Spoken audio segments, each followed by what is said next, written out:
Good evening, everybody, and welcome to our webinar series from Young ESPGHAN.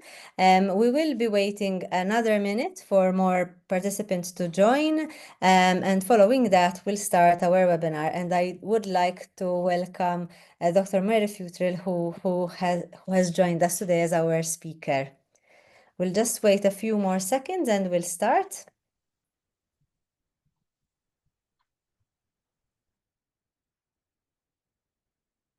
I hope you're all comfortable and have plenty of questions for our for Dr. Fewtrell tonight. I do have a few to ask her, so we hope to have a very good participation in this webinar.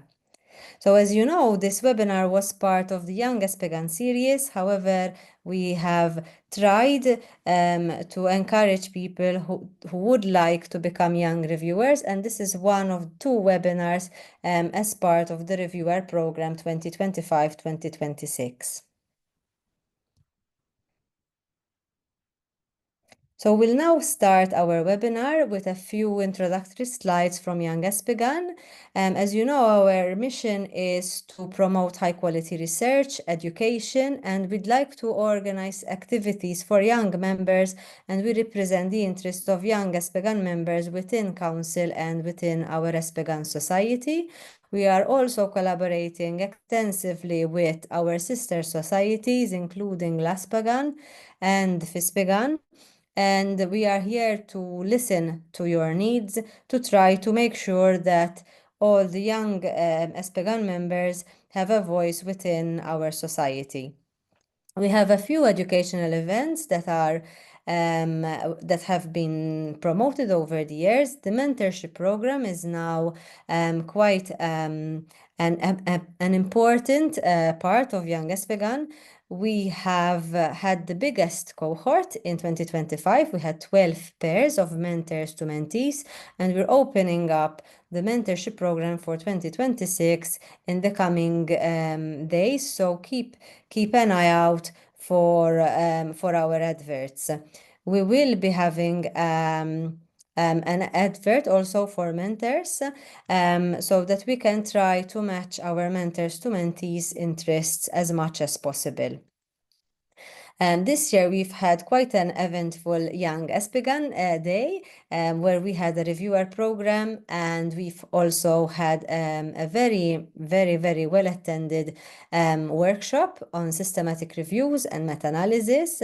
I will not be giving you details of 2026 yet, but the program is already quite interesting. So I hope to interest a lot of you to attend Young ESPGHAN workshop on in Lille in 2026.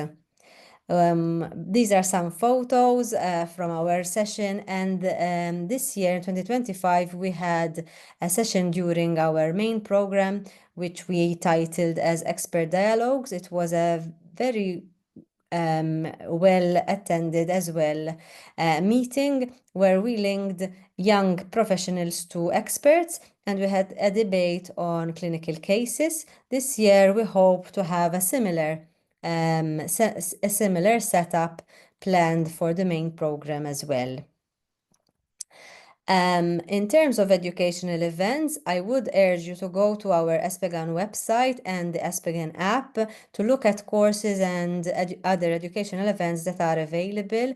As you know, the webinars are quite popular, and we also have podcasts, but also face-to-face courses that are really, really helpful and interesting. So I'd urge you all to assess them in the app. And just a highlight on the Research Academy, this is something that is a new project within ESPGHAN following the research curriculum. You are no longer able to apply for the Research Academy for 2026 because it was fully booked. But we will tell you what will be the outcome of this academy in the future months, and I urge you, if you're interested, to talk to us so we can help you apply for next year. Just a few pictures of us so that you can get to know us. And if you're not a member yet, please do try your best. If you have issues with membership, do talk to us because we can help you. And you have a lot of benefits from a trainee membership. So if you want to apply, we will ask you for an application form, a CV, and a letter of support from a full member who is not serving in the council.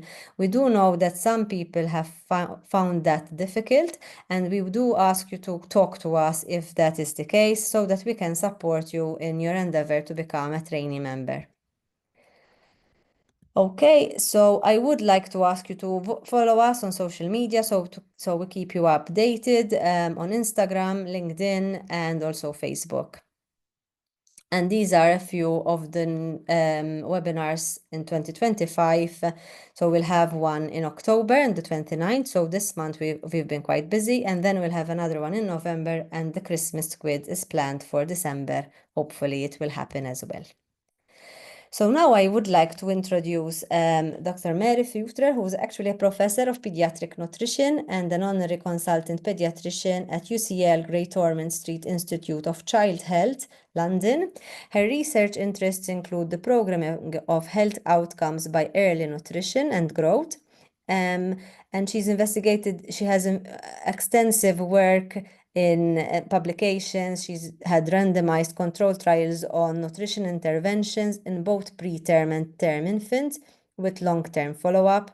And she's also had quite a lot of research on practical aspects of infant nutrition with studies on breastfeeding, breast milk expression, and complementary feeding. She is currently the Deputy Editor-in-Chief for JPGHAN Europe and is a member of the Infant Nutrition Working Group at the European Food Safety Authority. Her previous roles include a clinical lead for nutrition at the Royal College of Pediatrics and Child Health, and she was also the chair of the Nutrition Committee and the General Secretary of ESPGHAN. So now I would like to give Dr. Fewtrell the floor, and I thank you all.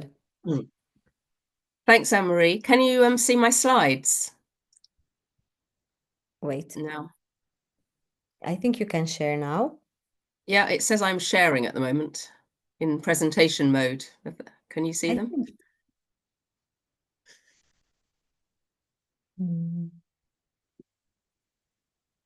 No? No. Okay, hang on. It worked earlier on. Let me do it again.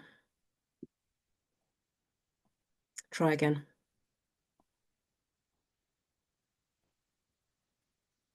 Yes, I think yes, perfect. Okay, you can see them now. Okay, yes. Thanks. I think it's still not in a presenter mode, so you may it is on my screen. Okay, sometimes it does do that.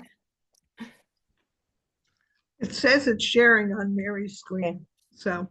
Okay, perfect. So it's in presentation mode now. I can still see the slides next to your main screen. That's strange. Let's try again. I'll try again.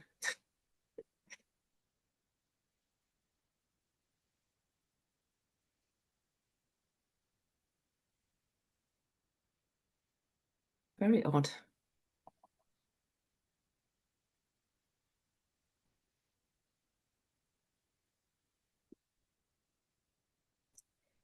It all worked half an hour ago.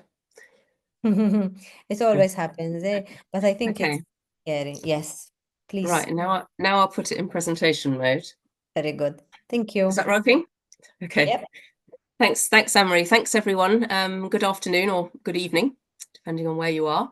So I'm going to talk about how to review a paper, but when Anne-Marie and her colleagues asked me to do this webinar, my immediate reaction was, well, there's a lot of information out there online about how to review a paper. There are courses on it. Most journals have their own documents on this. So rather than just talk about how to review a paper, I thought it might be interesting to talk about what do editors actually want or need from reviewers as well as that. So Anne-Marie introduced me, and indeed I've been an academic paediatrician for many years, so I've written a lot of papers. I've submitted a lot of papers for peer review. I've probably peer reviewed hundreds of papers.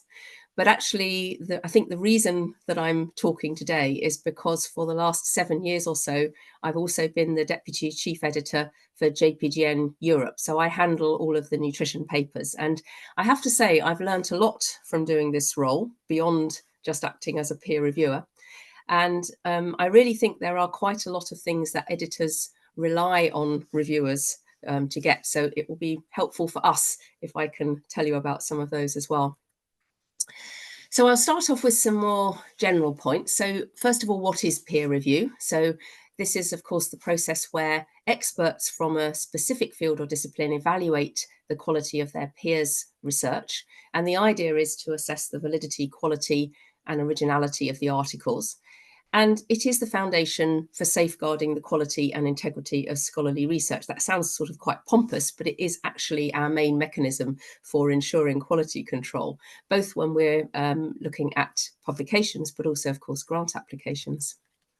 So there are a number of benefits of peer review. It can certainly enhance the quality of papers by providing authors with constructive feedback so that they can revise their paper and make it more readable and more easily understandable for their audience. It also offers the opportunity to identify errors, because you would hope that peer reviewers can identify any inaccuracies or methodological issues, gaps in reasoning, concerns about the research or the manuscript. And I think it can also help to... Mary, sorry, 1 second. We still only see the first screen, the first slide. Oh, okay. You might have to manually do it since your computer doesn't seem to be moving it into. So I'm on slide, so that's slide Still 1. says how to review a paper, yes, whatever, put it as 1. So I've gone on to the next slide now. No, we're not seeing we're that. only seeing the front, the first Very odd. slide. I don't quite know what else to do, because I only have one mechanism for advancing it if I have it in presentation mode. Could you switch off your presentation mode and try And share do it it that manually. way first? Okay, so it's on non-presentation mode at the moment. Can you see that? No. Not yet. We Would don't you see able it. to, would you be able to share that?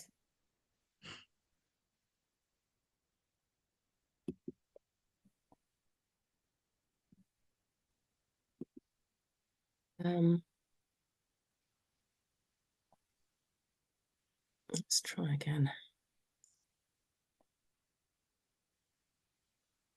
Okay, so it's sharing. Yes, now it's sharing. Somebody Okay, suggested pressing F5. If I put it into presentation mode, can you see that in? Not yet.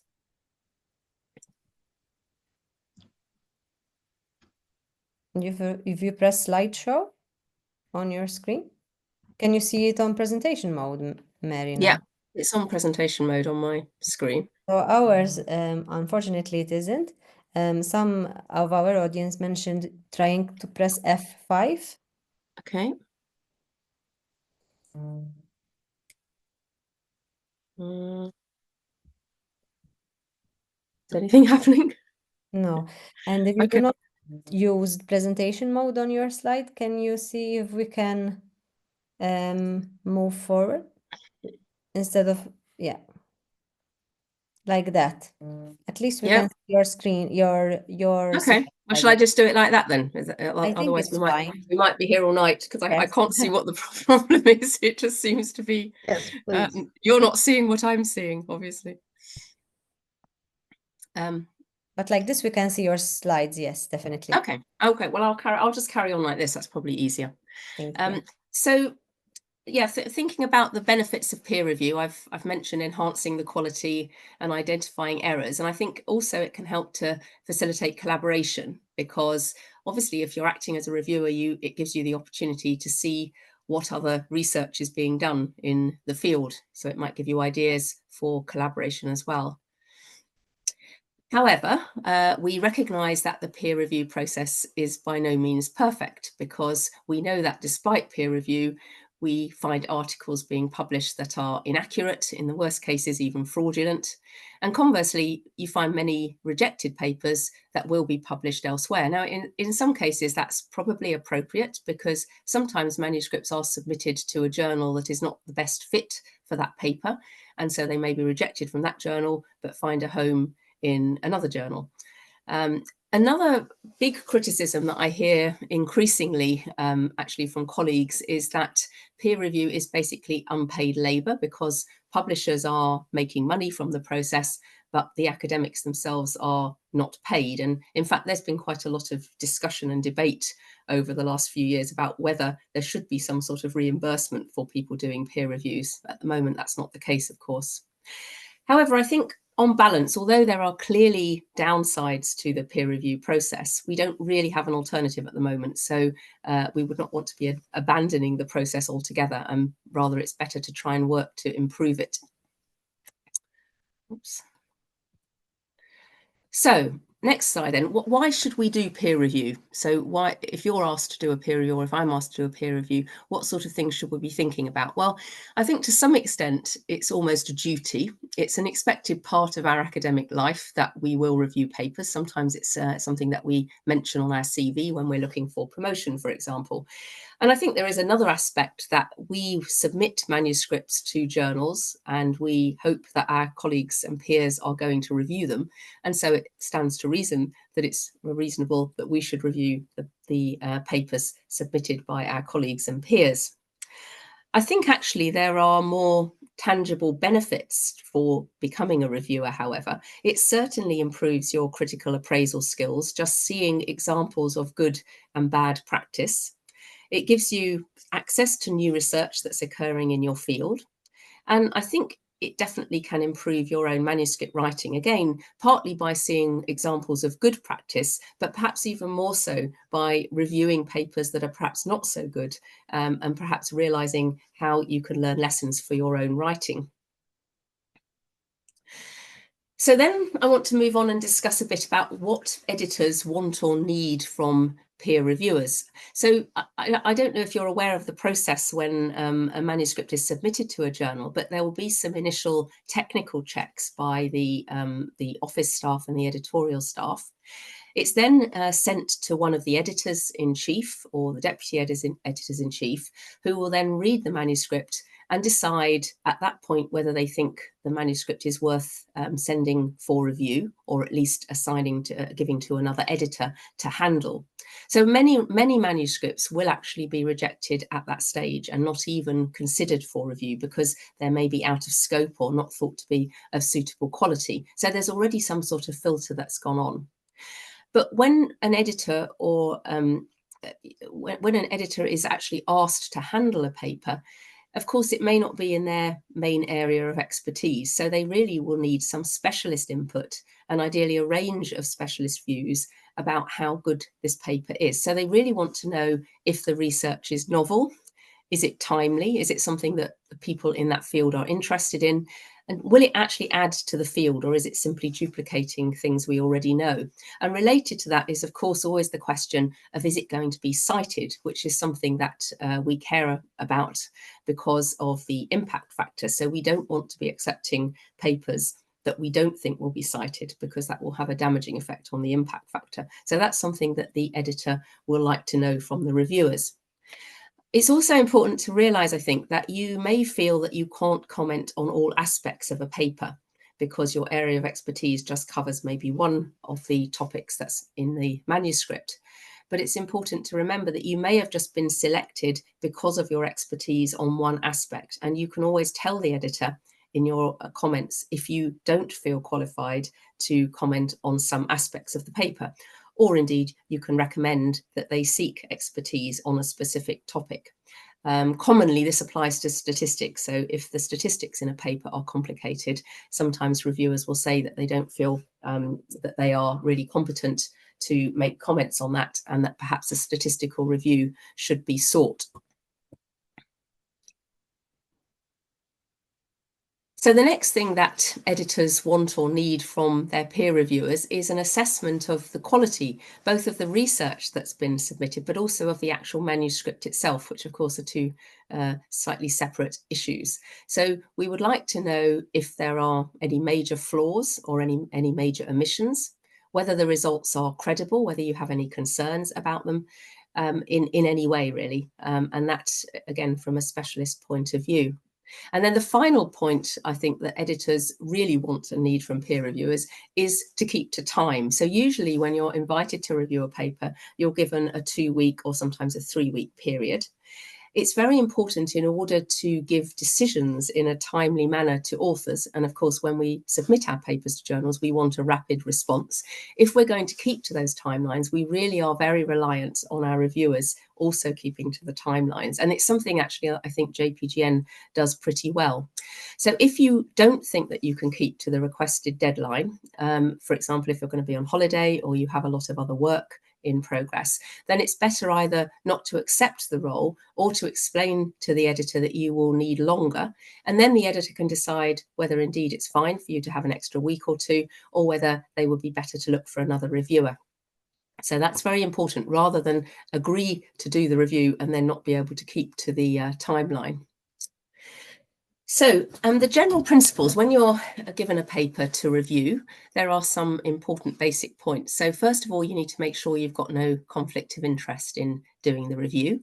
So for example, you shouldn't be reviewing papers written by colleagues or by your immediate research group or family members, for example. You should always attempt to be polite and constructive. So you may have significant concerns about a paper, but rather than just write what's wrong about the paper, you should try to be constructive and give ideas about how it could be improved. And the other important point, I think, particularly relevant when you're first starting out reviewing, is that if you don't understand something in the paper, don't assume that it's because you're too inexperienced, and don't assume it's your problem. Quite often, other readers will be thinking the same thing. So it's perfectly acceptable to say that you don't think that something is clear and ask if it could be explained in a better way or maybe rephrased. The language issue can be a problem. Obviously, a lot of our authors don't speak English as their first language. So there will have been already some screening of the language at the point where the paper is submitted and the technical checks are done. But it's not your role as a reviewer to comment on the language. I mean, you can comment that you think language editing would be beneficial, but you're not required to go through correcting or commenting on every possible error that you spot. Language is not your main concern, as long as it doesn't affect your ability to understand the contents of the manuscript. That will be dealt with by the editorial team. Okay. So if we're sitting then with our paper in front of us to start our review, the usual approach that I would undertake is, first of all, to read through the whole paper to get an overall impression of whether it's likely to be acceptable or not, or whether you have any major concerns either with the research itself, with the manuscript in the way it's written, or, for example, ethical concerns about the consent process. So all of those sorts of things. So a really sort of almost like a top level review. And I actually think maybe it's not quite so much the case when you first start reviewing papers, but once you've done quite a lot of reviewing, you can really identify fairly rapidly whether you think that the paper is going to be suitable for publication, even if it will require some amendments. Then, having done that, I would then read the manuscript again in more detail so that I can go through and highlight the more minor points in each of the different sections. So in terms of the structure of your review and what's helpful for editors, so usually at the beginning of your review, you will have maybe 1 or 2 paragraphs where you give a very brief overview of the paper. But the idea is not to just repeat what's in the abstract, because the editor can, of course, read that. It's really could be even just a couple of sentences saying what the research is about. The more important thing is to tell us if the research is relevant, important, and novel in your field, and whether it adds to the field. And of course, to highlight the positive points about the manuscript. Having done that, I would then have a section on the major points that you think need to be addressed if the manuscript is going to be suitable for publication. And then I would have a section on the minor points that you would like to request amendments for, going through section by section. And if you number your points and refer to the line numbers in the manuscript, that makes it easy for the authors to then respond, and everything is clear. So all of the manuscripts should have line numbers, although I know sometimes it manages to slip through and they don't. So you will write your review in a box that will be visible to the authors, hence the importance of being polite and constructive.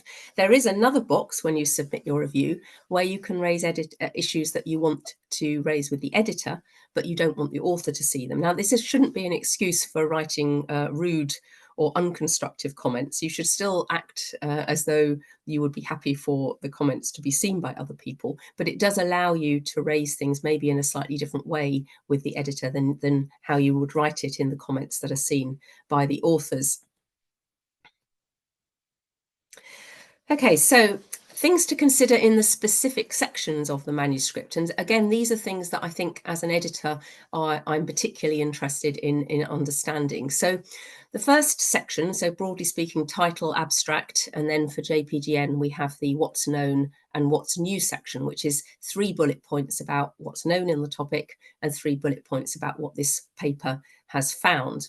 Now, it's really important that these sections accurately summarize the research and the findings in the main manuscript. And this is because we know that these may be the only sections that many readers will look at. It's quite common, I think, particularly for nutrition papers, many of which are observational, to have an overstatement of the findings, particularly in the conclusion of the abstract and in the what's new bullet points. So a common thing that occurs is that where people have done an observational study, in the manuscript itself, they will be very careful not to imply causality inappropriately, but sometimes this slips in the abstract and the what's new section, probably because they are trying to write concisely because of the word limit. But this is really important to make sure that the abstract and the what's new sections are actually a fair reflection of the actual paper. It's important also to just check the funding and the conflicts of interest which have been declared. Are they credible, appropriate? And then for clinical trials, there should have been a registration of the trial in an appropriate clinical trials database, and the date of registration should predate the enrolment of any subjects. Actually, this shouldn't be your responsibility as a reviewer because it should have been picked up in the initial checks and by the editor. But I think it's still worth checking in case this has slipped through. So then we go through to the introduction, which hopefully should give a brief overview of the research, or of the field, leading to the research gap that needs to be addressed, and then the research aims, which ideally should be quite precise so that the reader can then follow what is then done in the methods and results. And then the methods should have enough detail to allow the reader to understand what was done so that in theory they could repeat it. Quite commonly, we get papers submitted that are secondary analysis where the main study paper has already been published in another journal maybe. And sometimes authors will just put a reference to that and have virtually no detail. And whilst we don't want a lot of repetition, it's still important that they give enough so that the reader doesn't have to go to the original article to understand exactly what was done. If appropriate, you should check that ethical approval is mentioned and also informed consent.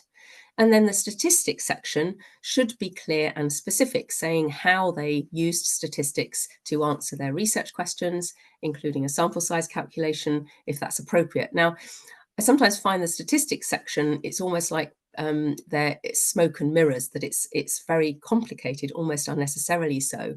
And if you feel that's the case, then it's important to highlight that because it should be understandable to the average reader. And you can always ask for it to be explained more simply if you think that would help.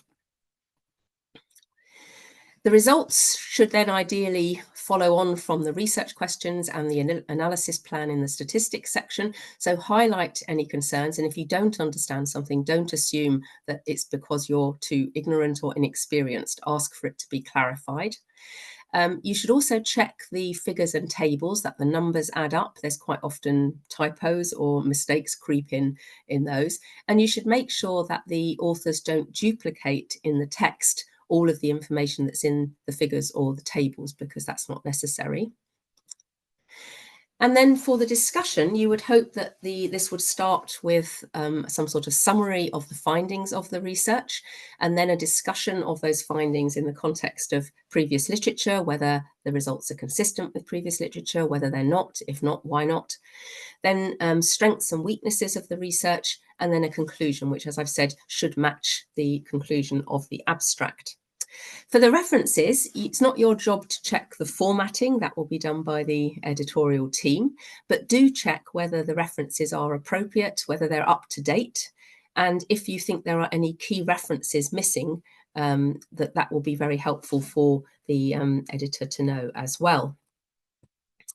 So that's really the sort of overview of the points that I think it's important to cover in the review. I wanted to just mention at the end the issue of the use of AI, which of course is a rapidly evolving topic. And I think it's an issue where most journals are now starting to provide guidance on this. Wiley, who are our publishers of JPGN, certainly do have some information on the website about this. So there's two issues really: the use of AI by authors. So authors are allowed to use generative AI to improve the structure and language of their paper, but of course not to generate the content. And in theory, they should be able to provide earlier versions of their manuscript to show the pre and post AI versions if they are asked to do that. I think ideally we should have a statement in each manuscript about whether generative AI has been used, and if so, how, because that makes things a lot more transparent. And I think this is really an issue that I think quite a lot about now when I'm reading papers. Those of you who attended the reviewer training that Young ESPGHAN ran in Helsinki in the summer will know that we were asked to provide a paper for training purposes, a manuscript for training purposes, basically, so that we could pick up common errors that are found in manuscripts. And for the nutrition paper, I actually asked ChatGPT to write me a paper reporting on a randomized trial of complementary feeding in Vietnam. And I was quite shocked by the quality of the paper that it produced within about 20 seconds. With very little prompting, it produced something that I think I would have had trouble telling that it wasn't actually a real study. The data that it generated were completely plausible. They didn't look as though they were made up. Everything about it really looked real. So I think we know that it is perfectly possible for things to be completely fabricated, and we have to just be alert to that, even though we hope that's not actually going on all the time. And then the second issue, perhaps more relevant to today's discussion, is whether AI can be used by reviewers. And again, on the Wiley website, there is some advice about this. So it basically says that a generative AI tool can be used by an editor or a peer reviewer to improve the quality of the written feedback in their report, and its use must be transparently declared, which is fine. What you can't do is to actually ask AI or ChatGPT to actually do the review. So you can't upload the manuscript that you've been sent along with the criteria that you want to match it against and ask the AI technology to actually write your report. This is really problematic because once you've uploaded the paper, the AI technology can, of course, use the data for training or for other purposes. It violates the confidentiality of the peer review process and also potentially the copyright of the manuscript that's under review. So that could be really quite serious. So you can use generative AI to help improve the written feedback once you've written it, but not to actually do the review. So I think that's quite a clear position. Okay, I'm going to stop sharing now. I think that was all the comments I had, and see if any of you have any comments. And apologies for the problems with the technology. It worked perfectly half an hour earlier when I tried exactly the same thing. But I think we had a really good overview, and I'd like to thank you once again for accepting to be our speaker. We do have some questions, and one of the questions from Kwang Yang Li is a question about, well, spell checks and grammar checks. Do papers all go through spelling and grammar checks as part of the editing process? And if so, would this normally be before or after they reviewed?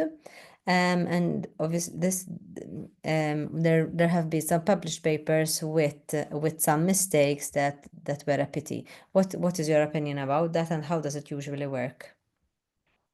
I think those things are largely sorted out at the sort of processing, the post-acceptance phase, like when the editorial managers are dealing with the paper. So sometimes when a paper has quite significant language issues early on, it might be sent back to the authors to ask them to actually have expert English language editing. And in fact, I think there is actually a free program that can be used to do that to some degree. I suspect quite a few people now will use generative AI to do that that role. So probably in future, it may not be such a problem. I've already noticed there's been quite a lot of improvement in the English language content of manuscripts from certain countries, actually, even in the last year. As for papers being published with still having errors, I mean, you would hope that that's not the case, because those things should have been picked up at the sort of editing and proofreading stage, in terms of major errors, at least. Yeah, so I'd be surprised if there are significant errors, but I guess things will always slip through, because in the end, it's a sort of human process. But it's, I mean, really, it's the author's responsibility when they submit a paper to submit something that is in, with a good quality of language. And it's not the reviewer's job to be correcting the language. So that's, I think, as a reviewer, probably the important thing. You can suggest that you think that the language needs to be improved. And often the editors will have come to that conclusion as well. Thank you, Mary. Francesco Morotti has asked us about the peer reviewing of references. What should a reviewer do to do that effectively? And do you suggest to run a fast literature review to identify milestone articles on the topic and suggest some to them? So basically, in your presentation, you mentioned that it would be nice to have reference.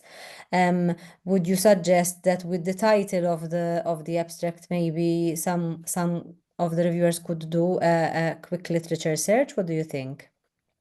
Yeah, I mean, I guess it partly depends on whether this paper is in your sort of is in an area that you know very well. So if it's really your main area of interest, you may well know all of the recent literature, and therefore you'd spot if something major was missing, for example. So if that's not the case, then actually just, yes, I suppose putting it in the topic into PubMed would allow you to see if there's any other major papers that are missing, if it's something you're not so familiar with.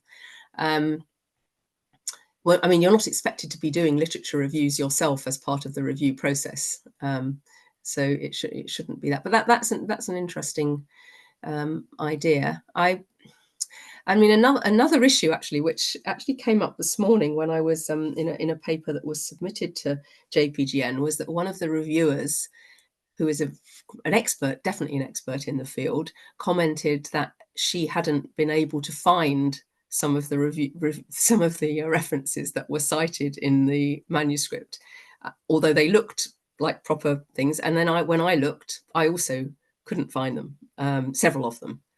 Some of them were real ones, but there were others that just didn't come up.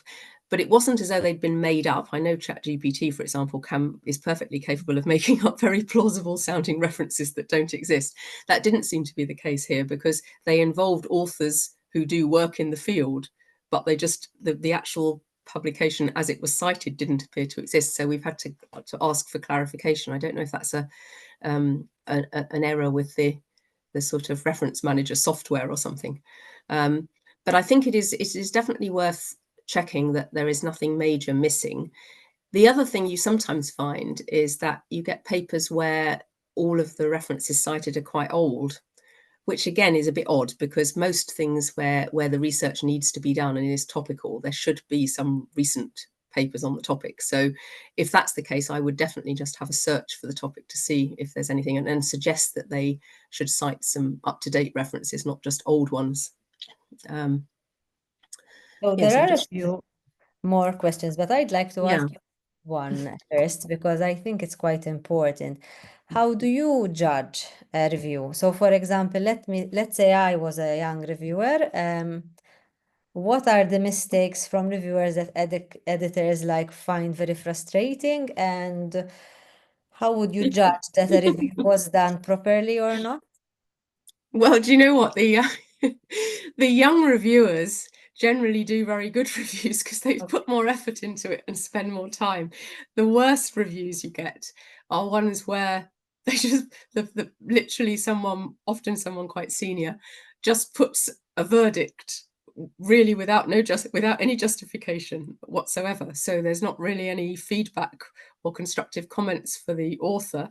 And it's particularly problematic if they're actually recommending it should be rejected or something, but there's nothing to feed back or no rationale for this. So I would say that doesn't tend to be an issue that you see with the young reviewers, because people probably start out doing it a bit more seriously.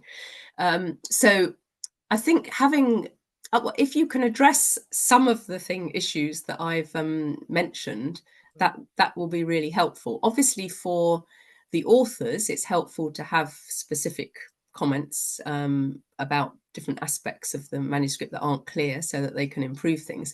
But from the editor, I think it's more about the novelty, whether it's something that readers are going to be interested in.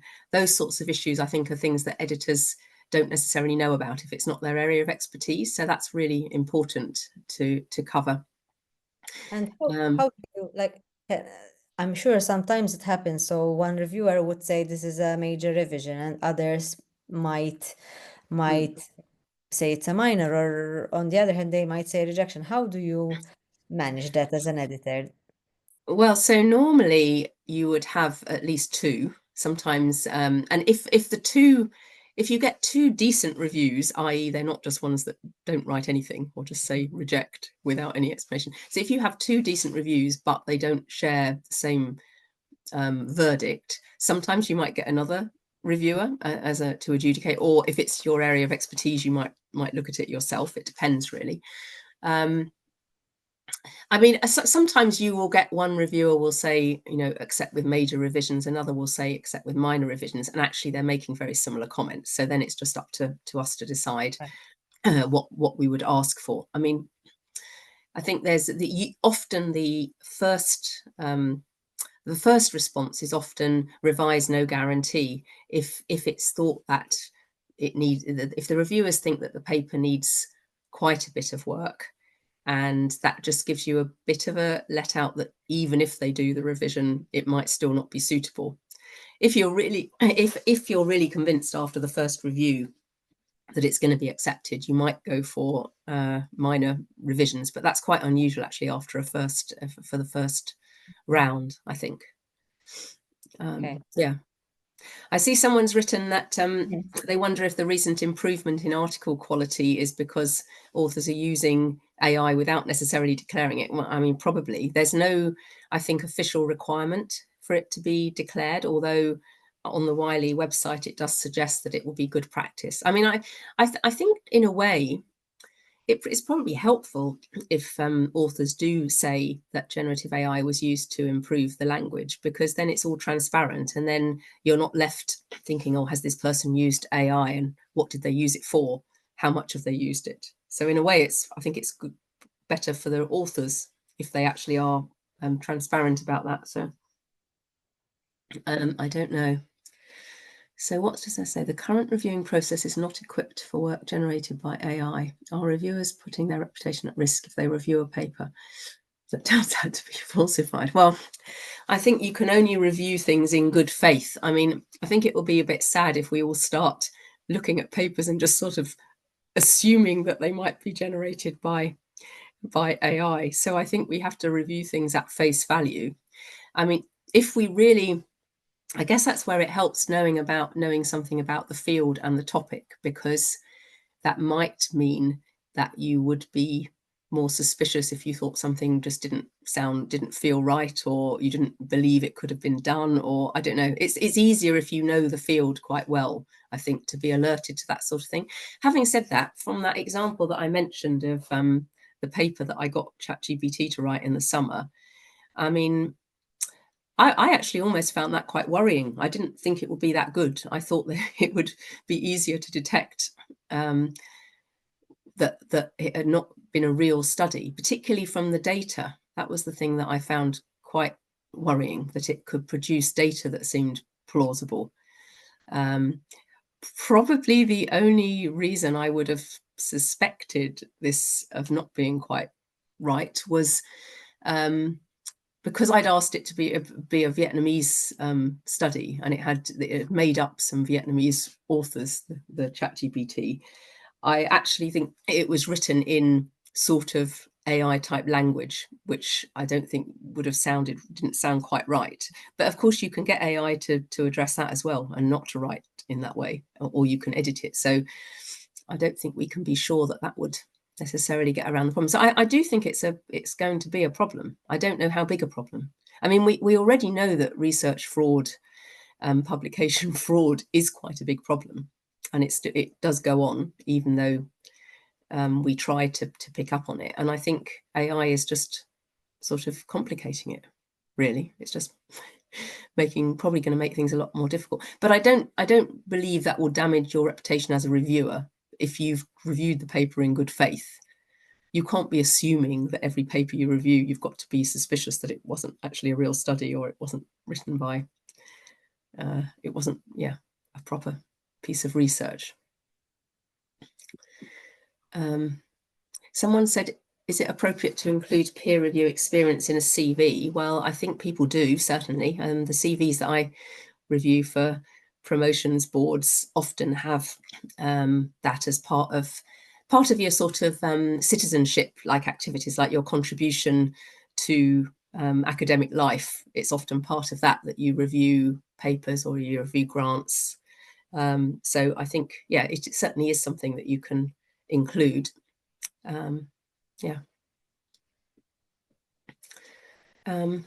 Was that all the... Yeah, that were all the questions. I do have a few more. Okay. Go ahead.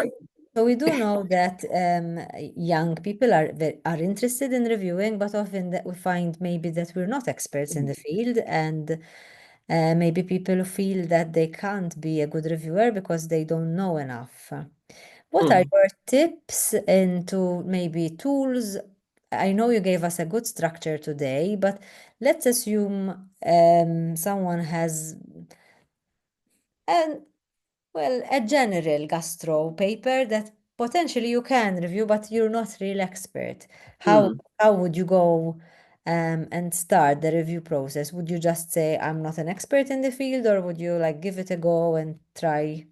What are the tips that I think the best way is to give it a go, and then have a colleague who is more experienced to read the paper and see whether what you've written is a reasonable review.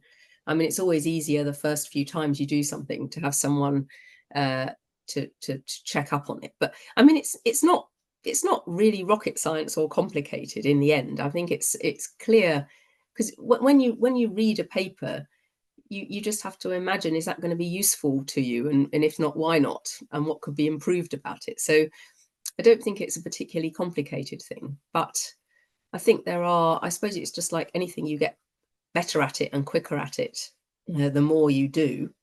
But to start off with, yes, I would do some reviews, and then just get someone who, like a mentor or a colleague who's experienced, to check and to do it with you. Maybe just, it gives you confidence then that you're not saying something sort of unfair. I remember the first few reviews I did, I was very concerned that I was being unfair or too critical, and that was because of my ignorance, that I was somehow missing something and it was really obvious, and I was just being stupid because I didn't know enough.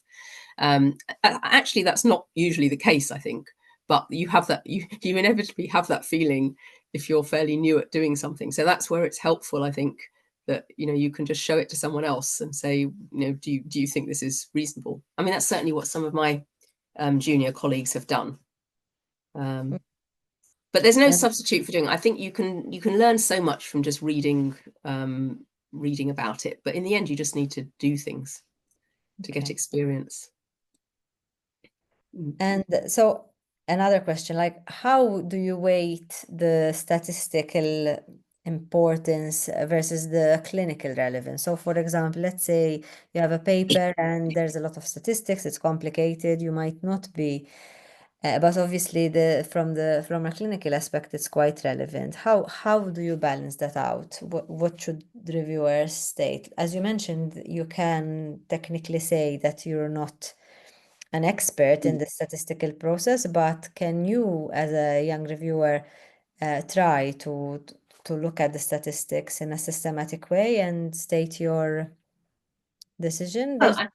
I guess it depends on what your level of statistical knowledge or experience is. So, I mean, I think quite a lot of the papers that we have submitted to JPGN, the statistics are not generally complicated. I mean, they're often like descriptive or t-tests or something, in which case, you know, you can probably even, you know, check online whether the appropriate test has been used. I mean, sometimes I find, even though I say my statistical knowledge is fairly good, still you sometimes find that people mention using tests that you've never heard of. So you can always Google them and find out whether that is an appropriate test to use. But I think generally, you don't feel that you have to comment on something where you just feel that you're out of your depth and you really don't know. It's better just to say that I won't comment on this. It would be, and then the editor knows that they either can look at it themselves or they can ask for a statistical reviewer. Sometimes the other reviewer will have commented on that. We do have some colleagues who do statistical reviews for us if we have something very complicated. I would say that's probably not used that much for our journal. But I mean, of course, you can also learn things yourself if you do start looking up whether tests are appropriate, or it can be a part of the learning experience. Exactly, that's for sure. And do you think there are some tips or red flags that we should be looking at, for example, when we're looking at the methodology of a paper, like some red flags that will tell you this is a weak paper from the word go? I would say the weaker papers, the thing that probably they all share is that they're not well structured. Okay. So sometimes you will get a piece of research where you actually think, oh, well, actually, that's a really interesting topic. They've done something that sounds very interesting, but the way it's written is just not really helping. So often it's like they can't quite work out what the research question was. And this, I think, it's not so, if it's a randomized trial, of course, that's easier to write up because you know exactly what you've done and you're just comparing groups. But where we have a lot of observational studies, for example, often you find it's very disorganized. So there's not a clear research question. And then therefore everything follows on from there. So in the methodology, you may not be quite clear what the sort of predictors were or outcomes. And then the results are all a bit muddled up. And then the discussion, so it all sort of follows on. That was why I was emphasizing that ideally you want this structure from the beginning of the paper. And it's the same when you're writing a paper, I think, as reviewing it. You want to see, you need to have in your mind, what are your research aims? And then you follow that structure throughout the different sections, and then it's easy to read. So sometimes when we get these papers that sound like they are an interesting piece of research, but just not well organized and not well structured, we will try to provide comments to try and help the authors to improve on the structure to make it much more readable for everyone. But it is sometimes quite challenging. So I think that's a general point. Whether you're writing a paper or reviewing it, the structure is really important. Almost as important as the research that you did, because you could do fantastic research, but if you can't communicate it in a structured way, the story's never going to get out there. So I think we're almost up. I do have one final question, but it's okay if you do not want to answer. This question is about visual aids. Basically, if you had to review a visual highlight,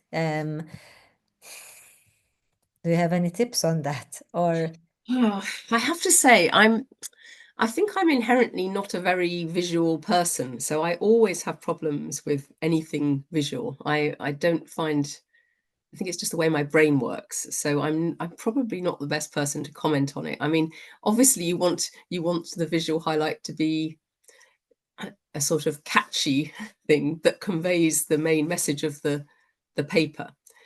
But beyond that, you wouldn't want it to be inaccurate or to give the wrong information.